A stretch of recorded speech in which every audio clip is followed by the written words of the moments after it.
இல்லை சில பேர்த்துக்கு நான் கோயிலுக்கு போகணுன்னு அவசியம் இல்லை சார், தியானம் பண்ணணும்னு அவசியம் இல்லை சார், நான் செய்கிற தொழிலை உண்மையாக செஞ்சாலே ஈஸ்வரன் எனக்கு கருணை காட்டுவார்ன்ற நம்பிக்கை எனக்கு. ஆமாம், உண்மையிலுமே அதுதான். உங்கள் கர்மாவை நீங்கள் சரியாக செய்யும் போது அதிலும் ஈசன் மகிழ்ச்சி அடைவார். உங்களுக்கு வேண்டுவனவற்றை நீங்கள் வேண்டாமையே உங்களுக்கு தந்தருள்வார் அப்படிங்கிறதையும் மனசில் நினச்சிக்குங்க. அதே போல் துன்பம் வருது, உங்களுக்கான சோதனை காலகட்டத்தில் நீங்கள் இருக்கீங்க அப்படிங்கும் போது எந்த ஒரு நொடியில் நீ ஈசனின் நாமத்தை உச்சரிக்கிறாயோ அந்த நொடியே உங்களுக்கான அந்த சோதனைகள் எல்லாம் விலகிவிடும்.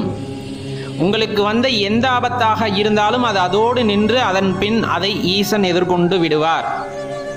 இது முழுசா நீங்க முதல்ல நம்பிக்கை வச்சு அவரோட நாமத்தை தொடர்ந்து சொல்றது மூலமா இத்தனை நன்மைகளும் நடைபெறும் அப்படிங்கிறதுல மனசுல வச்சுக்குங்க. ஈசனை எளிதாக அடைவதற்கும் காண்பதற்கும் ஒரே ஒரு வழி, நீங்கள் ஈசனை சென்று வழிபட வேண்டும் என்று இல்லை. ஈசனை வழிபடும் அடியார்களை நீங்கள்